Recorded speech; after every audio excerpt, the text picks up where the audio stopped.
मैं साबित कर दूंगी कि नियम है या नहीं है, ये नियम विरुद्ध पदोन्नति है या नहीं है। आप दूसरों के जो घोटाले हैं उनके बारे में तो छाती ठोक के बात करेंगे, लेकिन आपकी सरकार में जो घोटाले हो रहे हैं, बड़ी बेशर्मी से भारतीय जनता पार्टी अपना चाल चरित चेहरा दिखा करके उन घोटाले और भ्रष्टाचार पे लीपापोती कर रही है। उन्होंने मुझे बोला कि कल आप नोटिस दें और कल आपको पूरा समय मिलेगा अपनी बात, अपना मुद्दा सदन में उठाने के लिए। मैंने भी उनका विश्वास किया और आज पूरे दिन सदन में बैठ करके मैंने अपनी बारी का इंतजार किया, लेकिन जब मेरा नाम नहीं पुकारा गया तो मैंने पुनः ऑब्जेक्ट किया। मैं सदन में खड़ी हुई और मुझे एक बार फिर भारतीय जनता पार्टी ने अपना चाल चरित्र चेहरा दिखा दिया। उत्तर प्रदेश में जिस तरीके से अपना दल कमेरावादी की नेता विधायक समाजवादी पार्टी से पल्लवी पटेल साफ तौर से अपने मुद्दे को लेकर कल धरने पर बैठी थी, लेकिन आज फिर उन्होंने प्रेस कॉन्फ्रेंस की है और कई संगीन आरोप लगाए हैं कि किस तरीके से उनकी बातें अनसुनी करी जा रही हैं, नहीं सुनी जा रही है। हमारे साथ मौजूद इस समय पल्लवी जी, कल आप देर रात तक बैठी थी धरने पर, उसके बाद आपको आश्वासन मिला था, तो क्या आश्वासन मिला था और फिर आज आपने प्रेस कॉन्फ्रेंस की है किस लिए? देखिए, मुझे कल चौधरी चरण सिंह जी की प्रतिमा के नीचे आश्वासन इस सरकार के जो संसदीय कार्य मंत्री हैं सुरेश खन्ना जी और विधानसभा अध्यक्ष जी के प्रमुख सचिव जी ने दिया। वो आए और उन्होंने मुझे बोला कि कल आप नोटिस दें और कल आपको पूरा समय मिलेगा अपनी बात, अपना मुद्दा सदन में उठाने के लिए। मैंने भी उनका विश्वास किया और आज पूरे दिन सदन में बैठ करके मैंने अपनी बारी का इंतजार किया, लेकिन जब मेरा नाम नहीं पुकारा गया तो मैंने पुनः ऑब्जेक्ट किया। मैं सदन में खड़ी हुई और मुझे एक बार फिर भारतीय जनता पार्टी ने अपना चाल चरित्र चेहरा दिखा दिया, जो इस प्रदेश की जनता ने भी देखा कि पुनः वो आप मुझे नियमों का हवाला दे रहे हैं। असल में ये है कि आपकी उंगली दूसरों के ऊपर तो उठेगी, आप दूसरों के जो घोटाले हैं उनके बारे में तो छाती ठोक के बात करेंगे, लेकिन आपकी सरकार में जो घोटाले हो रहे हैं, बड़ी बेशर्मी से भारतीय जनता पार्टी अपना चाल चरित्र चेहरा दिखा करके उन घोटाले और भ्रष्टाचार पे लीपापोती कर रही है। लेकिन जो मंत्री जी हैं उनका मानना है कि उसका जवाब वो लोकतंत्र की अदालत में देंगे एक तरीके से, और दूसरा जो भी आरोप लग रहे हैं वो पूरी तरीके से निराधार हैं, इसमें किसी प्रकार की कोई गड़बड़ी नहीं हुई है, सिर्फ पारिवारिक कह सकते हैं कि डिस्प्यूट है, या जिस तरीके से अपना दल बढ़ रही है आगे उसको लेकर वो द्वेष है। देखिए, विधान मंडप जो है वो उत्तर प्रदेश के 25 करोड़ लोगों के लिए, लोग जनप्रतिनिधि वहां बैठ रहे हैं तो लोगों का ही अदालत है वहां पर। वहीं पर इस मुद्दे को उठा रही थी और वहीं पर इस सूबे के मुखिया से मैं जवाब मांग रही थी। तो जब आप सवाल नहीं उठने दे रहे हैं तो आप जवाब किसको देंगे? आप किसको बहकाने का प्रयास कर रहे हैं?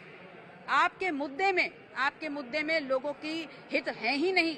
आपके मुद्दे में हिंदू मुस्लिम है, आपके मुद्दे में मस्जिद मंदिर है, और आप उसी की आड़ में इस प्रदेश को लूट करके इस प्रदेश की संपदा दूसरे प्रदेशों में भेज रहे हैं। और यहाँ इतना ज्यादा भ्रष्टाचार हावी हो चुका है, एक विभाग में नहीं हर विभाग में, कि यहाँ के लोगों की जेब खाली हो गई है। और जब ये जाएंगे ना तो आप यहाँ के प्रदेश के लोगों के हाथ में कटोरा थमा जाएंगे। कई शिक्षक आए सामने निकलकर जो पॉलिटेक्निक के हैं, कई वो जो प्रमोशन पाए हैं, उनका मानना ये है कि जो आरोप लग रहे हैं वो गलत है। जो भी ये प्रमोशन हुए हैं वो नियम के अनुसार हुए हैं और उसमें विधायक जी को जानकारी नहीं है, राजनीतिक देश से कह रही। उन टीचरों ने भी आगे आके ये बात कही। चलिए, अगर ऐसा है तो मेरे पास जो लिस्ट है उसमें से किन्हीं भी 10 स्टूडेंट्स को बुला लीजिए और मेरी डिबेट करा लीजिए। मैं साबित कर दूंगी कि नियम है या नहीं है, ये नियम विरुद्ध पदोन्नति है या नहीं है। फिर आपको क्या लग रहा है, क्योंकि कल रात में भी आपको आश्वासन मिला, अब आज भी आप बोलने नहीं दिया गया, तो आप क्या करेंगे अब इस हालात में? आपका क्या स्टैंड होगा? देखिए, सबसे पहले तो जैसे मैंने घोटाले को आपके सामने लाया है, प्रदेश की जनता के सामने लाया है, वैसे मैं पत्रकार बंधुओं से भी रिक्वेस्ट करूंगी कि इनके हर विभाग पर पैनी निगाह रखिए। हर विभाग में एक एक फाइल तैयार है। आप भी अपनी जिम्मेदारी समझते हुए प्रदेश की जनता के सामने इसको लाने का काम करिए, क्योंकि 2024 में बड़ी मुश्किल से बचे हैं ये सड़क पे आते आते। और जिस प्रकार से इनके कृत्य है ना, अगर मनुष्यत आपके ऊपर सवार रहेगी तो इस बार 2027 में डब्बा गोल होना श्योर है और जनता मारेगी जरूर। एक चीज और है कि आप के साथ में और जो आपके दल है, चाहे समाजवादी पार्टी है या अन्य दल, क्या वो साथ में खड़े हैं? क्या उन्होंने आपकी बात को रखा, चूंकि आप अकेले ही दिख रही हैं इस पूरी बात को उठाते हुए? देखिए, मैंने जो बिंदु उठाया, जो घोटाला उठाया, और मैं कल अकेले बैठी हुई थी तो मुझे भी शॉकिंग लगा कि हमारी प्रतिबद्धता है किसके लिए। क्योंकि भ्रष्टाचार पे समूचा विपक्ष अगर बात नहीं करना चाहता तो फिर आप किस मुद्दे पे बात करना चाहते हैं? ये बहुत अहम मुद्दा है और इससे हर जाति, समुदाय, हर प्रकार का व्यक्ति जुड़ा हुआ है। हर विभाग में अगर भ्रष्टाचार है तो कहीं ना कहीं इस प्रदेश का 25 करोड़ जनता जो परिवार है वो उससे जुड़ा हुआ है। क्या परिवार की भी लड़ाई इसको मान के चलें आपकी, चूंकि कहा जा रहा है कि आपके पारिवारिक जो वजह है वो भी कहीं ना कहीं इसकी है कि आप एक स्पेसिफिक मुद्दे को उठा के इस पूरे, और उन्होंने मंत्री ने ये तक कहा है कि ये एक सही समय सटीक चुना गया था इस बात को रखने के लिए जिससे कि ये पूरा माहौल बनाया जा सके। देखिए, समय तो सटीक है क्योंकि सदन था, और रही बात परिवार, तो 25 करोड़ जनता जो उत्तर प्रदेश की है वो मेरा परिवार है।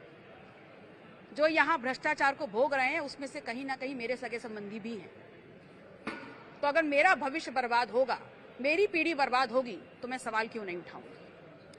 आप मंत्री आशीष पटेल से 1-to-1 करेंगी बातचीत? मैं तो सीधे योगी जी से कर रही हूँ। हिम्मत है तो जवाब देना, मुझे गलत साबित करें। धन्यवाद। तो साफ तौर से पल्लवी पटेल का मानना है कि ये सवाल सीधे चीफ मिनिस्टर योगी आदित्यनाथ से है कि उनके जो करप्शन चल रहा है, भ्रष्टाचार चल रहा है, उस पर जवाब आके दें, नहीं तो 2027 में इसका भुगतान करना पड़ेगा। लखनऊ से कैमरा पर्सन संजय सिंह के साथ आशीष श्रीवास्तव।